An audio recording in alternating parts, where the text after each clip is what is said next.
सभी हाथ जोड़ लेंगे, मंगलाचरण करेंगे। नमो अरिहंताणं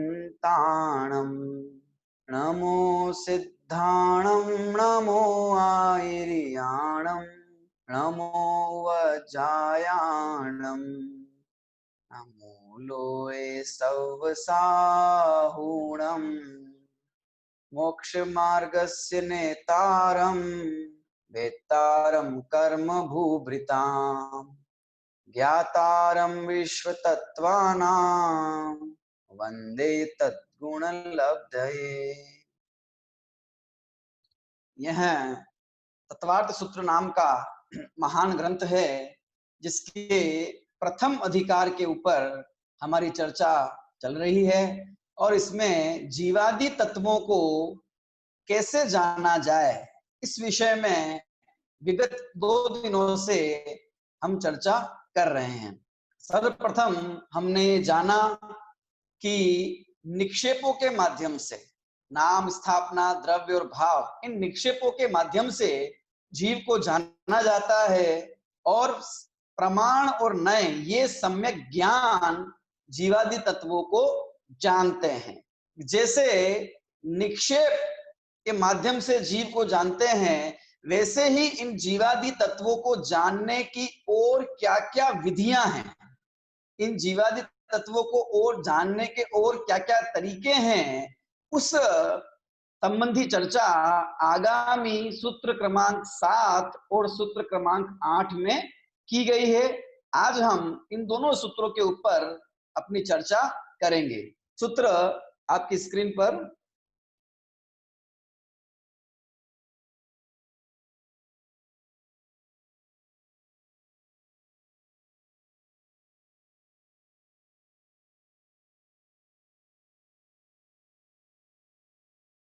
ये पहला सूत्र आप आपकी स्क्रीन पर देख सकते हैं, सूत्र क्रमांक 7। मैं सूत्र का पाठ करता हूं, आप सभी ध्यान पूर्वक सुनिए। निर्देश स्वामित्व साधनाधिकरण स्थिति विधानतः। पुनः निर्देश स्वामित्व साधनाधिकरण स्थिति विधानतः। एक बार पुनः, निर्देश स्वामित्व साधनाधिकरण स्थिति विधानतः।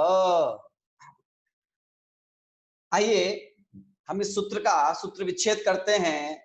बड़े संश्लिष्ट शब्द यदि संस्कृत में हैं तो हमें उन्हें तोड़ तोड़ के आराम से पढ़ना चाहिए और फिर सबको एक साथ पढ़ने का अभ्यास करना चाहिए। इस प्रकार से अभ्यास करने पर बड़े से बड़ा शब्द भी पढ़ने में सुगम हो जाता है। आइए हम इस सूत्र का सूत्र विच्छेद करते हैं। देखिए ध्यान से। निर्देश डैश स्वामित्व डैश साधन डैश अधिकरण डैश स्थिति डैश विधानतः। पुनः बोलता हूं मैं। निर्देश डैश स्वामित्व डैश साधन डैश अधिकरण डैश स्थिति डैश विधानतः। ये कुछ शब्द आपको इस सूत्र के अंदर दिख रहे होंगे। जैसे हमने निक्षेप को समझा कि निक्षेप क्या चीज है, कि निक्षेप वे बिंदु हैं कि जिनके माध्यम से पदार्थों को जाना जाता है। और जानता कौन है, तो सूत्र क्रमांक 6 में आया कि प्रमाण और नय जानते हैं। फिर पुनः यह प्रश्न खड़ा होता है, क्या निक्षेपों के माध्यम से ही उसे जाना जा सकता है, और कोई विधि नहीं है? कि कहते हैं कि हाँ, और भी बहुत सारी विधियां हैं जिनके माध्यम से जान सकते हैं, और भी ऐसे पॉइंट्स हैं जिनके माध्यम से हम जीवादि तत्वों को जान सकते हैं। जब मैं जीवादि तत्व ऐसा कहता हूं तो सम्यक दर्शन आदि रत्नत्रय भी उसमें आ गए, क्योंकि संवर और निर्जरा ये सम्यक दर्शन ज्ञान चरित्र रूपी तो है, इसलिए जीवादि तत्व बोलने में सब आ जाएगा। तो इन सम्यक दर्शन जीवादि तत्वों को जानने की और भी विधियां हैं, और भी पद्धतियां हैं। उन्हीं पद्धतियों का वर्णन 7वें और 8वें सूत्र में किया गया है ना। पहले प्राचीन ग्रंथों में भी इन पद्धतियों, इन बिंदुओं के आधार से शास्त्र में वर्णन किया जाता रहा है। खंडागम के अंदर सत प्ररूपणा, संख्या प्ररूपणा, इस प्रकार से हमें अध्यायों के नाम देखने मिलते हैं और वहां इस प्रकार से विधान होता है। किसी भी वस्तु को जानने के लिए, किसी भी चीज का उसको डिस्क्राइब करने के लिए कुछ अलग अलग बिंदुओं से उसके बारे में वर्णन किया जाता है। तो ये वे बिंदु हैं जिनके माध्यम से जीव के बारे में या 7 तत्वों के बारे में वर्णन किया जा सकता है, उसे समझाया जा सकता है, उसका विस्तरण किया जा सकता है, जिससे वो तत्व हमें अच्छे से समझ में आ जाए। ठीक है, तो कौन कौन से बिंदु हैं हम देखते हैं। पहले सबसे पहले सूत्र का अर्थ पढ़ लेते हैं। देखिए, निर्देश, स्वामित्व, साधन, अधिकरण, स्थिति और विधान से सम्यक दर्शन आदि विषयों का ज्ञान होता है। ठीक है, सम्यक दर्शन आदि विषय मतलब वही 7 तत्व है ना। तो सबसे पहले हम देखते हैं निर्देश। निर्देश का अर्थ क्या होता है? निर्देश का अर्थ होता है जिस वस्तु के बारे में बात की जा रही है उसके नाम का निर्देश करना अथवा उसका स्वरूप बताना, उसकी परिभाषा बताना, है ना, उसके बारे में सामान्य जानकारी कि ये क्या है, ये क्या है। ठीक है, उसका नाम है निर्देश। ठीक है, दूसरा है स्वामित्व। स्वामित्व का मतलब क्या कि इसका स्वामी कौन है, जिस वस्तु के बारे में बात कर रहे हैं ना उसका मालिक कौन है, उसका स्वामी कौन है। ठीक है, तीसरी चीज है साधन। साधन का मतलब होता है कारण, है ना, हेतु, कारण कि किसकी वजह से, किस कारण से ये चीज है, उसका नाम है साधन। किस कारण से वस्तु है ना, उसका नाम है साधन। ठीक है, अधिकरण। देखिए, अधिकरण मतलब होता है कि इस वस्तु का आधार क्या है, वो किसमें है वो वस्तु, है ना, उसका आधार क्या है। ठीक है, इसका नाम हो गया अधिकरण, किसके आधार से वो चीज है। स्थिति। स्थिति का मतलब होता है किसी वस्तु की रहने का काल, उसकी मर्यादा, वो कितने समय तक बनी रहती है, इसका नाम है स्थिति। वस्तु कितने समय तक बनी रहती है, इसका नाम है स्थिति। और विधान। विधान का मतलब होता है प्रकार, कि जिस वस्तु के हम बात कर रहे हैं उसके कितने भेद हो सकते हैं, कितने भेद हैं या कितने प्रकार हैं उसके। ठीक है, इसे कहेंगे विधान। तो इन 6 बिंदुओं के माध्यम से हम सम्यक दर्शनादि विषयों को जान सकते हैं, जीव को जान सकते हैं, अजीव को जान सकते हैं, आश्रयबंध सम्यक दर्शन को जान सकते हैं। ठीक है, तो आइए हम सम्यक दर्शन को ही जानने का सबसे पहले इसमें प्रयास करते हैं, समझते हैं कि कैसे सम्यक दर्शन को जान सकते हैं। हम एक एक बिंदु पर एक एक प्रश्न खड़ा कर देते हैं तो वो और अच्छे से समझ में आ जाएगा। तो सबसे पहला है निर्देश।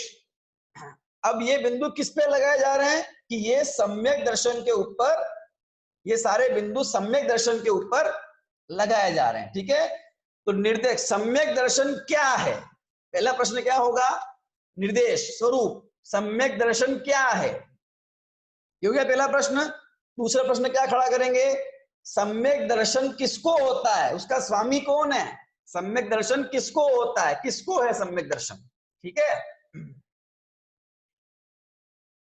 साधन, सम्यक दर्शन कैसे होता है, किस कारण से होता है, उसका कारण क्या है, सम्यक दर्शन की उत्पत्ति का क्या कारण है, ये साधन हो गया, है ना।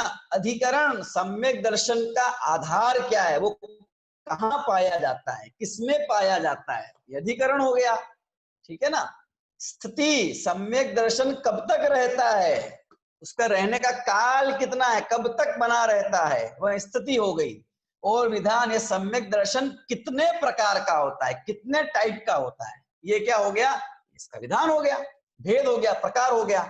ठीक है, तो आइए एक एक प्रश्न को अपन समझते हैं उत्तर के माध्यम से। सबसे पहला निर्देश यानी कि स्वरूप, सम्यक दर्शन क्या है, तो क्या है सम्यक दर्शन, हम तो पढ़ के आए हैं कि तत्वार्थ श्रद्धानाम सम्यक दर्शनम, कि 7 तत्वों की श्रद्धा, अर्थात 7 तत्वों को समझकर अपने आत्म तत्व की श्रद्धा, अपनी आत्मा में अपनापन, मैं जीव हूं ऐसी प्रबल मान्यता, इसका नाम क्या है, सम्यक दर्शन। ये क्या हो गया, ये सम्यक दर्शन का स्वरूप हो गया। इसी स्वरूप को हमने निश्चय से ऐसा कह दिया है ना, आत्मश्रद्धानम सम्यक दर्शनम। अभी इसी को हम थोड़ा विस्तार से भेद रूप से बता सकते हैं। क्या बता सकते हैं कि देव शास्त्र गुरु के श्रद्धान को भी सम्यक दर्शन कहा जाता है ना। सात तत्वों के श्रद्धान को भी सम्यक दर्शन कहा जाता है। स्व और पर के, आपा पर के श्रद्धान को भी सम्यक दर्शन कहा जाता है ना। इस प्रकार सम्यक दर्शन का निर्देश हुआ। ठीक है, अब सम्यक दर्शन किसको होता है, उसका स्वामी कौन है सम्यक दर्शन का। तो सबसे पहले कि जितने जीव अजीवादी तत्व हैं, तत्वार्थ हैं, 6 द्रव्य, उसमें जीव द्रव्य को होता है। किसको होता है सम्यक दर्शन, जीव द्रव्य को होता है, जीव तत्व को होता है, उसका स्वामी जीव तत्व है। ठीक है, ये हो गया स्वामी कौन है उसका। ठीक है, अब कौन सा जीव, कौन सा जीव, अब उसमें जीव के भेदों में चलेंगे। कौन सा जीव, 2 प्रकार के बताए, भव्य और अभव्य। तो जो भव्य है उसी को सम्यक दर्शन की प्राप्ति होती है। ठीक है, ये नियम है। अच्छा, और जीव अलग अलग गतियों में भी होते हैं। मनुष्य गति का जीव, तिर्यंच गति का जीव, देव गति का जीव, नरक गति का जीव। तो चारों गतियों के जीवों में से कौन सी गति का जीव इसका स्वामी है, इसका सम्यक दर्शन का। तो शास्त्र में आता है कि चारों ही गतियों के जीव इसके स्वामी हैं, अर्थात चारों ही गतियों के जीवों को सम्यक दर्शन हो सकता है। चारों गति में होता है, ऐसा नहीं है कि सिर्फ मनुष्य को ही होता है, त्रियंच को भी होता है सम्यक दर्शन, और नरक में भी होता है, और देवों को भी होता है। तो चारों ही गतियों में इसके स्वामी हैं। ठीक है, अब एक एक पॉइंट को, अब ये 4 गति समझ लिया। अब 4 गति में किस नरक में कौन सा होता है ना, किस जीव को कौन सा होता है, पर्याप्त को कौन सा होता है, अपर्याप्त, ये सारा वर्णन बहुत विस्तार से आचार्यों ने लिखा है शास्त्र में। हम उतना विस्तार करने में यहाँ समर्थ नहीं है, क्योंकि समय का भी अभाव है। ठीक है, और उतना विस्तार की यहाँ आवश्यकता भी नहीं है। कि हमें तो इन बिंदुओं को समझना है, और इन बिंदुओं के ऊपर हम एक पर्याय को, एक तत्व को लगाकर समझेंगे, जिससे सूत्र का भाव समझ में आ सके। ठीक है, तो सम्यक दर्शन के स्वामी चारों गति में। अभी इंद्रिय के लगा लो, कौन से इंद्रिय वाला इसका स्वामी हो सकता है। एक इंद्रिय वाला हो सकता है कि नहीं, 2 इंद्रिय वाला नहीं, 4 इंद्रिय तक नहीं हो सकता। पंचेंद्रिय में भी असंगी, जिसके मन नहीं है, उसको सम्यक दर्शन नहीं होता। केवल संगी पंचेंद्रिय इसका स्वामी होता है। तो ये स्वामित्व की अपेक्षा, स्वामित्व की नजर से, स्वामित्व के बिंदु से हमने सम्यक दर्शन को जाना। ठीक है, जान सम्यक दर्शन को रहे, ध्यान रखना, गति को नहीं जान रहे। नरक गति में क्या होता है, सम्यक देव गति में नहीं, जान सम्यक दर्शन को रहे, पर गति से जान रहे। ठीक है, इसी प्रकार से अभी साधन कि सम्यक दर्शन का साधन क्या है। साधन का मतलब होता है कारण, साधन का मतलब कारण। तो देखो, किसी भी कार्य को संपन्न होने में मुख्य रूप 2 कारण होते हैं। एक होता है उपादान कारण, और दूसरा होता है निमित्त कारण। उपादान कारण वो है जो उस वस्तु में ही हो, वो उपादान कारण। और जो उस वस्तु में नहीं है और उसके वस्तु के बाहर है, ठीक है, उसे कहते हैं निमित्त कारण। ठीक है, जैसे कि रोटी बनी, तो रोटी का उपादान कारण क्या हुआ, आटा, क्योंकि वो रोटी में आटा ही तो है। और निमित्त कारण क्या हुआ कि वो सारी चीजें जो रोटी बनने में अनुकूल जान पड़ रही हमें, है ना।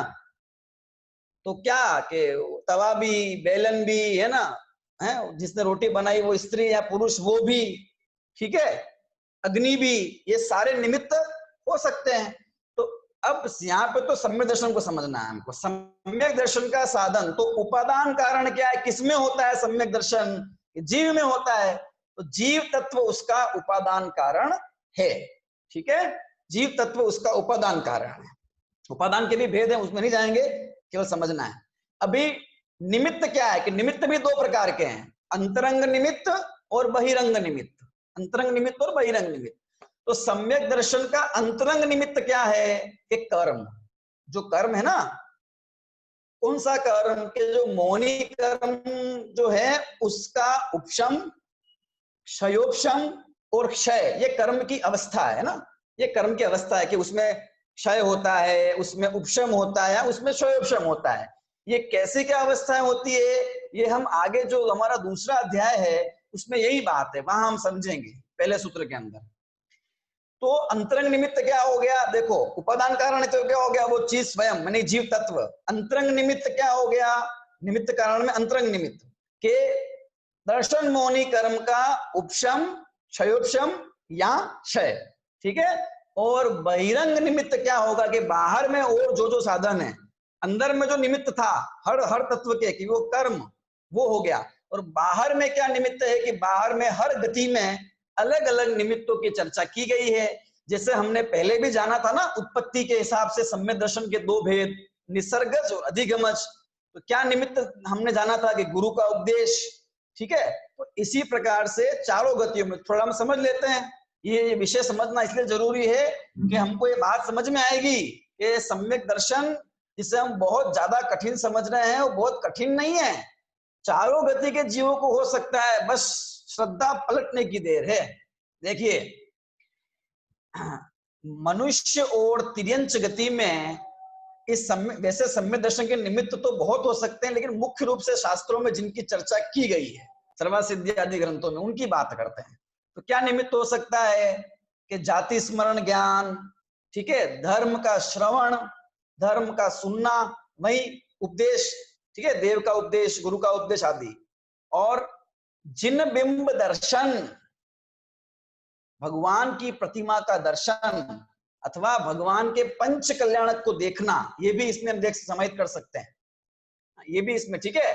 तो क्या क्या क्या कहे, तीन निमित्त कौन कौन से कहे, कौन कौन से, देखिए जाति स्मरण ज्ञान, ठीक है, और भगवान के प्रतिमा का दर्शन अथवा उनके पंच कल्याणक अगर है हो रहे हैं प्रत्यक्ष तो उनका दर्शन, ठीक है, और उपदेश, धर्म का श्रवण, ठीक है। ये तिर्यंच और मनुष्य इन दोनों को हो, ये तीनों होए जरूरी नहीं है, तीनों में से एक भी होगा तो भी वो सम्यक दर्शन का निमित्त कहलाएगा। देखो निमित्त की बात है ना, हाँ निमित्त है, समझना, ऐसा नहीं है कि जो जो भगवान के दर्शन करेगा उस सबको सम्यक दर्शन हो ही जाएगा, जो जो धर्म को सुनेगा उन सबको सम्यक दर्शन हो ही जाएगा, ऐसा नहीं। जब सम्यक दर्शन होगा अंदर में उपादान से, तब बाहर में ये चीजें, धर्म श्रवण, जिन बिंब दर्शन, जाति स्मरण ज्ञान, इन सबको निमित्त कहा जाएगा।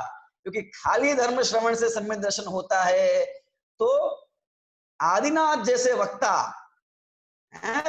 आदिनाथ जैसे वक्ता ने धर्म का उपदेश दिया समोशरण के अंदर, और मारीची जैसा जीव, उसको तो नहीं हुआ सम्यक दर्शन। और भी अनेकों जीव जाते हैं वहां तो धर्म सुनने के लिए, लेकिन सबको सम्यक दर्शन नहीं होता, क्योंकि अंदर में तैयारी नहीं है। तो बाहर में निमित्त भले साक्षात अनंत परमेष्ठ का हो तो भी नहीं होता, इसलिए अंदर का जोर है हमारे यहाँ, बाहर का जोर उस अपेक्षा कम है। समझ लीजिए मनुष्य और तिर्यंच गति में धर्म का श्रवण हो, देव के निमित्त से, गुरु के निमित्त से, है ना, जिन बिंब का, भगवान की प्रतिमा का दर्शन हो, उससे भी हो सकता है, ठीक है, वो भी उसका कारण हो सकता है, और जाति स्मरण ज्ञान भी। अभी नरक में देखो, नरक में पहले नरक से लेकर तीसरे नरक तक क्या कारण हो सकते हैं कि पहले नरक से लेकर 7 नरक भूमियां हैं, नरक की 7 भूमियां हैं, ठीक है, हम जानते हैं, सभी सुना भी हमने, 7 नरक होते हैं, 7 नरक होते हैं। तो पहले नरक भूमि से लेकर तीसरी नरक भूमि तक सम्यक दर्शन के जो बहिरंग निमित्त है, ध्यान रखना, ये ध्यान रखना, अंदर अंतरंग निमित्त तो बात कर ली हमने, वो कर्म, क्षय, उपशम, क्षयोपशम, और उपादान कारण तो अपने अपने स्वयं की तैयारी, वो आत्मा को खुद है उसका कारण, है ना। बाहर में क्या हो सकता है कि वेदना विभव, वेदना का अनुभव, ठीक है, दूसरा धर्म श्रवण, तीसरा जाति स्मरण ज्ञान, कि पहले नरक से तीसरे नरक तक ये तीनों में से कुछ भी सम्यक दर्शन का बहिरंग निमित्त, बाहर का कारण हो सकता है। धर्म श्रवण और क्या हो सकता है, जाति स्मरण ज्ञान, के उसे जाति स्मरण ज्ञान हो पहले का, कि ये मैंने धर्म की विराधना की, मैंने धर्म के नाम पे उल्टी क्रियाएं की, कुक्रियाएं, कुधर्म किया, उस कारण से मुझे ये यहाँ दुख भोगने पड़ रहे हैं, और बस ये निमित्त बनता है और अंदर में तैयारी होती है, वो सम्यक दर्शन की प्राप्ति होती है वहां नरक की अवस्था में भी।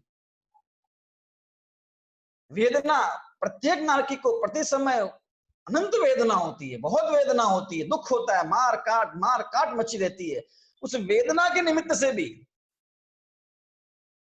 उसको सम्यक्ता की प्राप्ति की। मेरे किए हुए बुरे कर्म के कारण, अपने स्वरूप को भूलने के कारण मुझे तकलीफ उठानी पड़ रही है, और ये विचार आते ही और अंदर में जाता है, सम्यक्ता की प्राप्ति करता है वह जीव।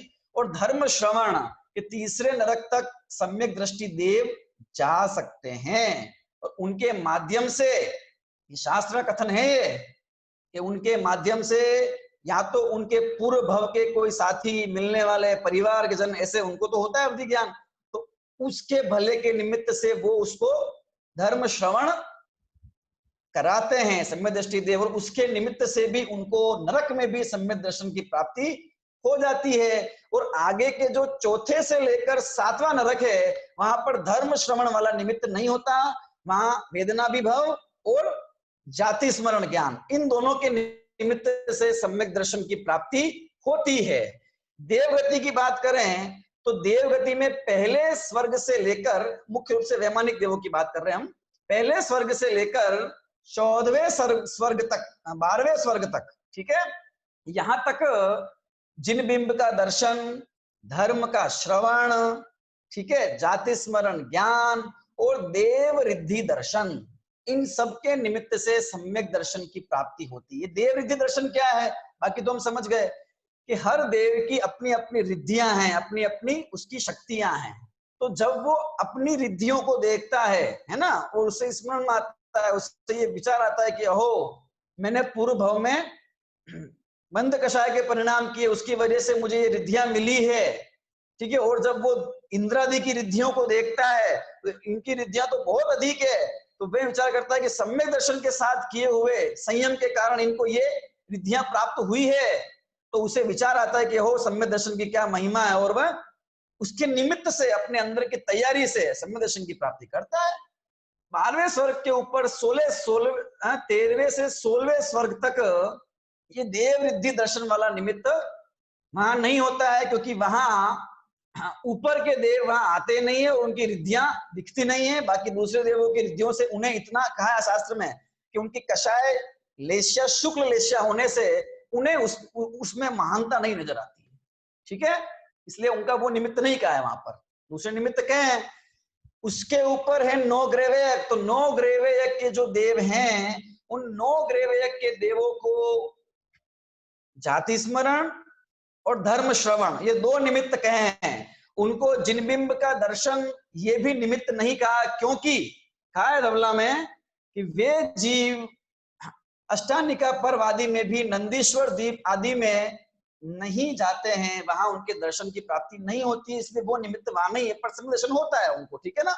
और उसके ऊपर के जो हैं 9 अनुदिश और 5 अनुत्तर विमान, तो उनको हुए तो सम्यक दृष्टि ही होते हैं, वे तो सब जन्म से सम्यक दृष्टि इसलिए उत्पन्न होने की बात ही नहीं है, ठीक है।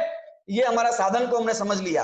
अधिकरण आधार क्या है, सम्यक दर्शन का आधार वही जीव है ना, पहले तो वो जीव ही आधार है सामान्य से, और विशेष से त्रस नाड़ी, ठीक है ना। 3 लोक हैं, इन लोक के बीचों बीच एक त्रस नाड़ी है जिसमें त्रस जीव रहते हैं सारे, वो उसका आधार है, उसके बाहर नहीं होता है, तो उसको आधार कहा जा सकता है ना।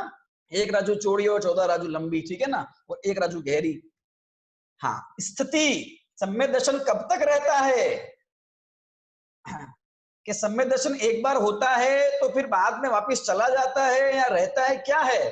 देखिए, सम्यक दर्शन 3 प्रकार का कहा है, ठीक है। औपशमिक सम्यक दर्शन, क्षायोपशमिक सम्यक दर्शन और क्षायिक सम्यक दर्शन, ठीक है। औपशमिक सम्यक दर्शन जो है उसकी जगन्य स्थिति और उत्कृष्ट, जगन्य मतलब कम से कम रहेगा तो कितने समय तक रहेगा, और उत्कृष्ट के अधिक से अधिक रहेगा तो कितने समय तक रहेगा। तो उसकी जगन्य स्थिति काल अंतर्मुहूर्त है, और उत्कृष्ट स्थिति काल भी अंतर्मुहूर्त ही है, यानी कि अंतर सम्यक दर्शन अंतर्मुहूर्त तक भी उसका काल अंतर्मुहूर्त भी हो सकता है, कम से कम और ज्यादा से ज्यादा, किसकी अपेक्षा, औपशमिक सम्यक दर्शन की अपेक्षा। 1 मुहूर्त मतलब 2 घड़ी 48 मिनट, और अंतर मुहूर्त मतलब 48 मिनट से एक समय कम। 48 मिनट से एक समय कम मतलब क्या? 48 मिनट से एक समय कम, 2 समय कम, 47 मिनट, 46 मिनट, एक समय तक सब हो सकता है। इसलिए अंतर मुहूर्त के असंख्यात भेद कहे गए हैं, है ना। तो इसलिए कहा जाता है यथा योग्य, जैसा उचित है वैसा अंतर मुहूर्त। दूसरा, शायोप सम्यक सम्यक दर्शन की स्थिति कितनी हो सकती है? अगर सम्यक दर्शन हो, एक कम से कम अंतर मुहूर्त और अधिक से अधिक 66 सागर तक भी वो रह सकता है। और क्षायिक सम्यक दर्शन कि वो जब होता है तो कर्म का क्षय हो जाता है, दोबारा कभी उस सम्यक दर्शन खत्म नहीं होता। तो उसकी स्थिति कितनी है कि उसकी स्थिति अनंत काल तक में बना रहता है। ये हो गई स्थिति। विधान, ये मैं समझा रहा हूं आपको, बहुत संक्षिप्त में समझा रहा हूं, इसका विस्तार करेंगे क्योंकि आचार्य देवों ने तो मार्गणाओं के हिसाब से एक एक का विस्तार किया। गति मार्गणा, है ना, कषाय मार्गणा, सम्यक्त मार्गणा, वेद इतना विस्तार किया कि उसको हम समझेंगे पढ़ेंगे तो यहाँ पे हमारा समय बहुत, इसलिए सामान्य रूप से हम समझ रहे हैं ना। विधान, विधान मतलब होता है भेद, प्रकार के। सम्यक दर्शन कितने प्रकार का होता है कि सामान्य से देखें तो सम्यक दर्शन बस एक ही प्रकार है। 2 प्रकार का भी होता है उत्पत्ति के हिसाब से, वही जो पहले पढ़ के आए, निसर्गज, अधिगमज। 3 प्रकार का भी होता है, हमने पढ़ा अभी, है ना, औपशमिक, क्षायोपशमिक और क्षायिक, है ना। और सम्यक दर्शन को 10 प्रकार का भी बताया गया है, ठीक है। बीज सम्यक्त्व, वेदना सम्यक्त्व आदि करके आया है वर्णन आत्मानुशासन में, राजवार्तिक ने बताया, ठीक है।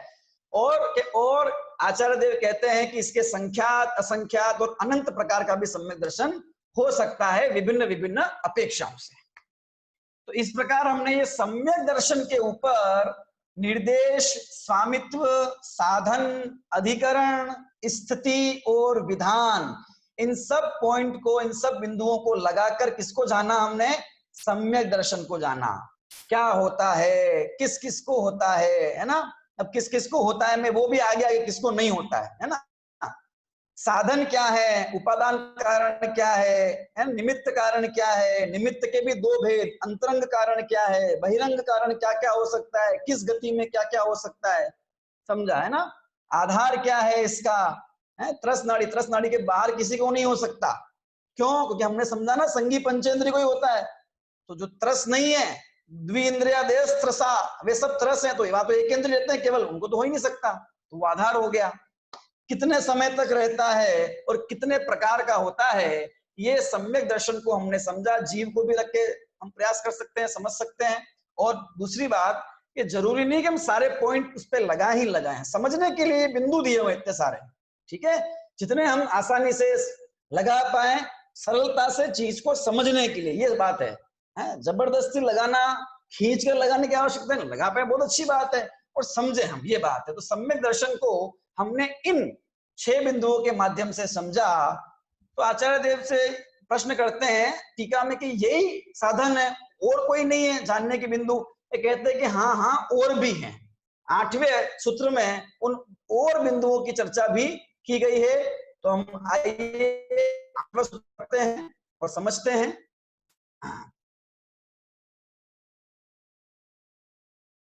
सूत्र पाठ करता हूं, आप सभी ध्यान से सुनिएगा।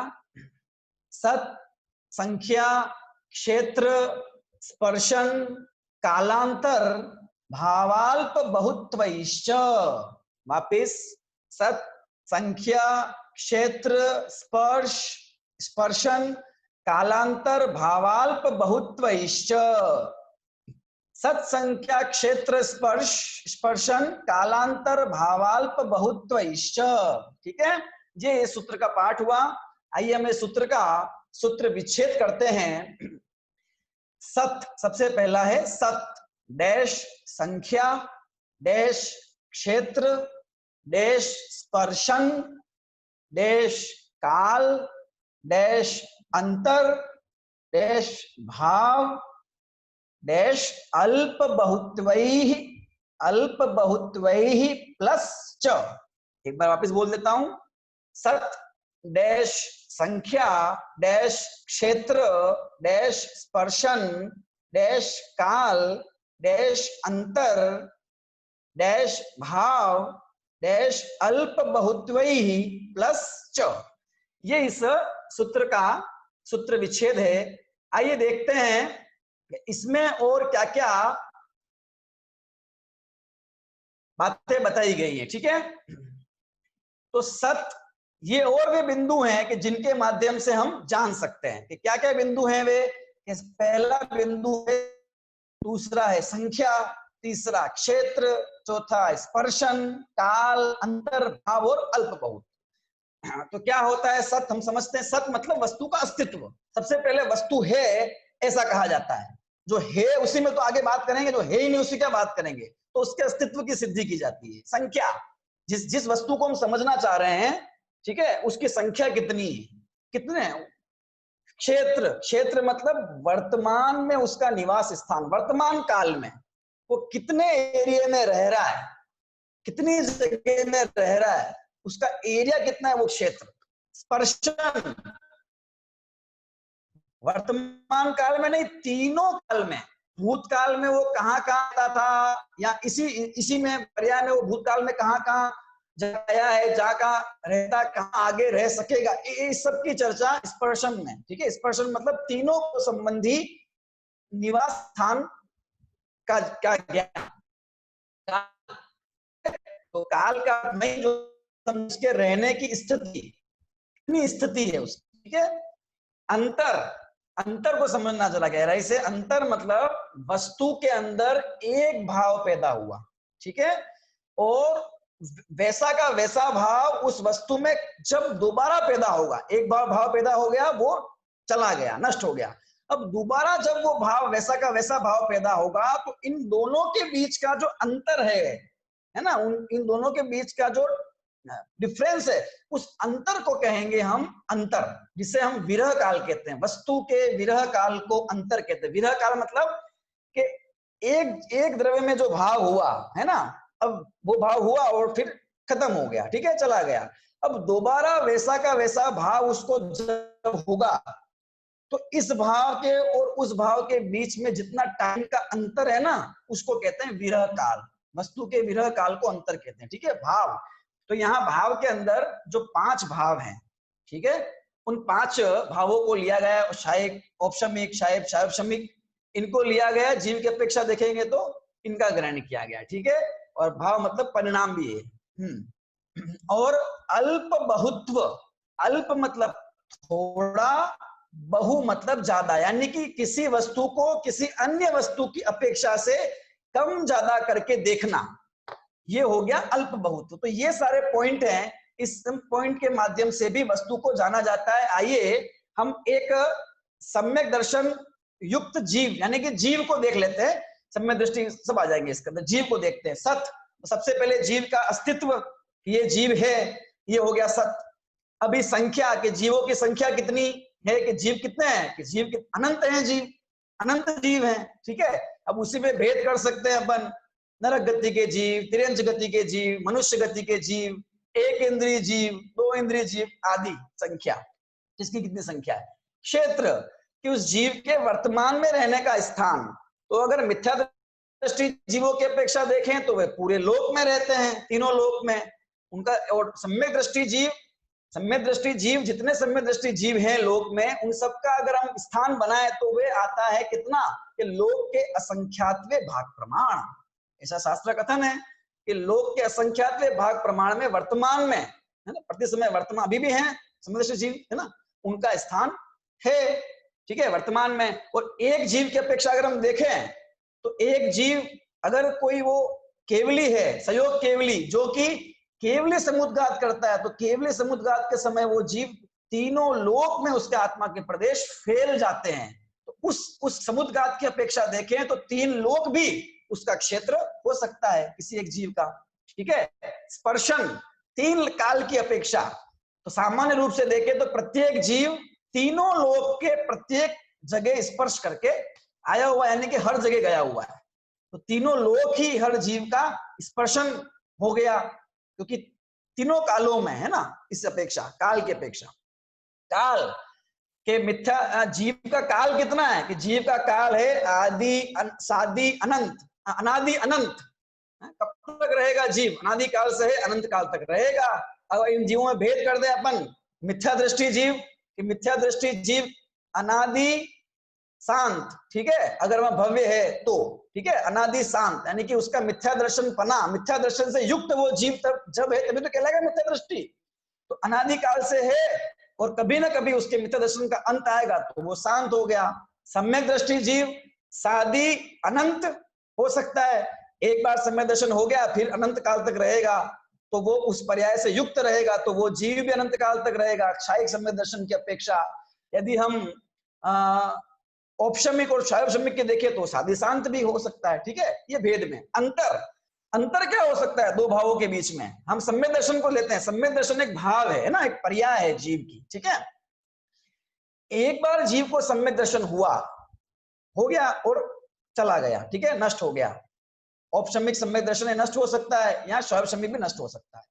अब दोबारा उस जीव को सम्यक दर्शन कब होगा? जब होगा उन दोनों सम्यक दर्शन के बीच का जो काल है उसका नाम है अंतर। तो कितना हो सकता है, ठीक है, तो अंतर कम से कम तो ये अंतर मुहूर्त का भी हो सकता है, यानी कि एक जीव को सम्यक दर्शन हुआ, गया और अंतर मुहूर्त के बाद में दोबारा हो गया, ये हो सकता है, संभव है ना।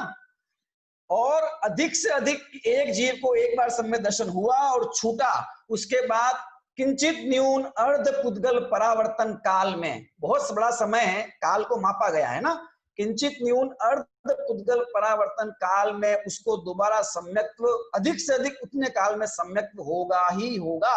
क्योंकि एक बार जिस जीव को जीवन में सम्यक दर्शन की प्राप्ति हो जाती है तो उसका दुनिया में, इस लोक में, वो संसार में अधिक से अधिक अर्ध पुद्गल परावर्तन काल रहता है। उसके बाद अधिक से अधिक उतना रहेगा, उस समय तो हो ही जाएगा और मोक्ष की प्राप्ति हो जाएगी। तो ये अंतर हो गया, कम से कम अंतर मूल, अधिक से अधिक किंचित न्यून अर्ध पुद्गल परावर्तन भाव। तो वे जो पंच भाव है जीव के, है ना, सम्यक दृष्टि जीव कैसा है कि वह क्षायोपशमिक सम्यक दृष्टि, औपशमिक सम्यक दृष्टि, क्षायिक सम्यक दृष्टि, इस हिसाब से वे भाव हो गए, ठीक है, परिणाम, है ना। अब हम जीव को समझ रहे हैं इसलिए वो अल्प बहुत्व के संख्या कम ज्यादा, कि जीव और पुद्गल दोनों की संख्या में तुलना कर दीजिए कि पुद्गल कितने हैं कि जीव से अनंत गुना है, जीव अनंत है। धर्म द्रव्य वो कितना है कि एक है, अधर्म द्रव्य कितना है कि एक है, तो आपस में कम ज्यादा, ये अल्प बहुत्व से भी हम जीव को जानते हैं। अच्छा, जीव को ही देखें सिर्फ तो चार गति के जीव हम पकड़ ले, सबसे ज्यादा जीव तिर्यंच गति के हैं और सबसे कम मनुष्य गति के हैं, अल्प बहुत्व हो गया। अच्छा, सम्यक दृष्टि जीव को देखें तो सबसे ज्यादा, सबसे कम है औपशमिक सम्यक दृष्टि जीव। अच्छा, संसार में कितने सम्यक दृष्टि हैं? लोक में कितने हैं कि अनंत है, क्योंकि सिद्ध भगवान सारे सम्यक दृष्टि हैं, तो उनको छोड़ दो। संसार में कितने हैं तो संख्या आती है पल्ल के असंख्यातवे भाग प्रमाण, असंख्यात है, ठीक है। अभी औपशमिक सम्यक दृष्टि कितने हैं कि वो असंख्यात है, ठीक है, सबसे कम है वे, उससे असंख्यात गुना इस संसार के क्षायिक सम्यक दृष्टि जीव, मोक्ष में गए उनकी बात नहीं, संसार में जो क्षायिक सम्यक दृष्टि वो उससे असंख्यात गुना क्षायोपशमिक सम्यक दृष्टि जीव, और उससे अनंत गुना जो मुक्त जीव है क्षायिक सम्यक दृष्टि वे। तो ये सम्यक दर्शन की अपेक्षा हमने अल्प बहुत्व कर लिया, कम ज्यादा कम ज्यादा। इस प्रकार से इन पॉइंट के माध्यम से भी हम जीवादि तत्वों को जानते हैं, समझते हैं, ठीक है। तो 7वां और 8वां सूत्र, ये दोनों सूत्र वे विधियां बताता है, उन बिंदुओं को हमें बताता है कि जिन बिंदुओं के माध्यम से हम जीव अजीव आश्रय बंध सम्यक दर्शन आदि संवर निर्जरा मोक्ष आदि इन पर्यायों को, इन तत्वार्थों को जान सकते हैं, समझ सकते हैं। इतना वर्णन करने की क्या जरूरत है कि देखिए अलग अलग प्रकार के शिष्य हैं, कोई सिर्फ प्रमाण और नए से इतने में समझ में आ गया, किसी को निक्षेप से समझ में आ गया, कोई मध्यम रुचि वाला है तो उसके लिए और विस्तार किया,